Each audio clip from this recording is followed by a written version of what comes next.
Hello friends, आप सभी का मेरे चैनल नॉलेज इज पावर में स्वागत है।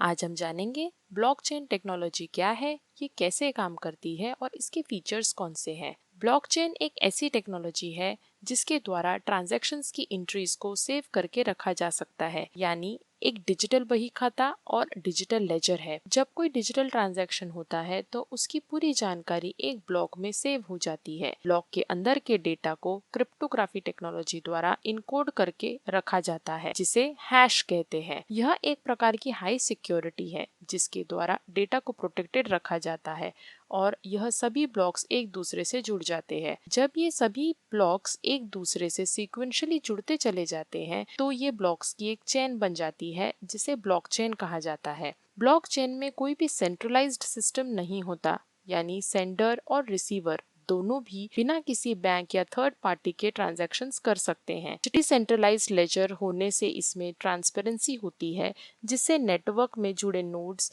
यानी कंप्यूटर्स तक लेजर कॉपी पहुंच जाती है और एक बार लेजर में एंट्री होने के बाद उसे बदलना या छेड़छाड़ करना इम्पॉसिबल है। ब्लॉकचेन एक ऐसा इनकरप्टिबल डिजिटल लेजर ऑफ ट्रांजैक्शंस है जिसे वर्चुअली प्रोग्राम सभी चीजों को रिकॉर्ड करने के लिए किया गया है। सभी लिस्ट ऑफ रिकॉर्ड्स जो कि ब्लॉकचेन में होते हैं उन्हें ब्लॉक कहा जाता है। ब्लॉकचेन को डिजिटल डॉक्यूमेंट को टाइम स्टैम्प करने और रिकॉर्ड के साथ छेड़छाड़ को रोकने के लिए पेश किया गया था। सरल शब्दों में ब्लॉक्स की ऐसी चेन जिसमें जानकारी होती है उसे ब्लॉकचेन कहा जाता है। ब्लॉकचेन में कई ब्लॉक्स होते हैं और ये एक दूसरे से जुड़े होते हैं। ऐसे ये ब्लॉकचेन बन जाते हैं। हर एक ब्लॉक में डेटा, हैश और प्रीवियस ब्लॉक का हैश होता है। डेटा ब्लॉकचेन में जो डेटा रहता है दरअसल उस डेटा में ट्रांजैक्शन की डिटेल्स होती है। सेंडर, रिसीवर की डिटेल्स और ट्रांजैक्शन अमाउंट जैसी जानकारी इसमें दर्ज रहती है। हैश को आप बायोमेट्रिक की तरह समझ सकते हैं, जो हर किसी के लिए यूनिक होता है। आपकी फेस आईडी किसी और से मैच नहीं कर सकती, इसी तरह ये हैश भी यूनिक होता है। अगर ब्लॉक में कोई भी बदलाव हुआ तो ये हैश बदल देता है। प्रीवियस ब्लॉक का हैश एक ब्लॉक में पिछले ब्लॉक का भी हैश होता है और इसी वजह से ही ब्लॉक्स की चेन बनाता है, यानी ये एक दूसरे से जुड़े रहते हैं। अगर आप एक ब्लॉक का डेटा बदलेंगे तो फिर आपको दूसरे ब्लॉक का भी डेटा बदलना होगा। अगर ऐसा नहीं किया तो ब्लॉक्स आपस में कनेक्टेड नहीं रह सकते।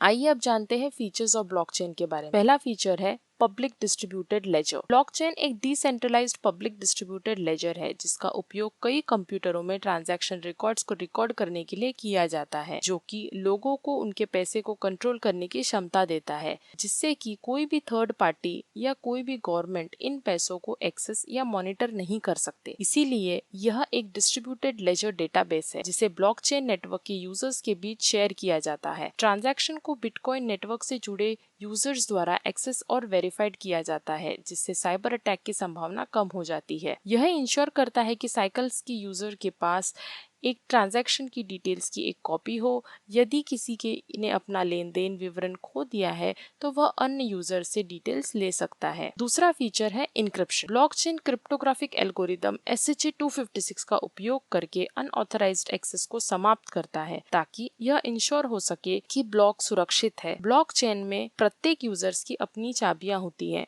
प्राइवेट एंड पब्लिक की। प्राइवेट की केवल यूजर को पता होती है। इसके अलावा यह कंफर्म करने के लिए प्रयोग की जाती है कि ट्रांजैक्शन वैध है या नहीं। पब्लिक की का उपयोग यूजर को विशिष्ट रूप से पहचानने के लिए किया जाता है और इसे सेंडर द्वारा ब्लॉकचेन नेटवर्क पर होने वाले प्रत्येक ट्रांजैक्शन के साथ साझा किया जाता है। आइए अब टिपिकल ट्रांजैक्शन प्रोसेस पर एक नजर डालते हैं।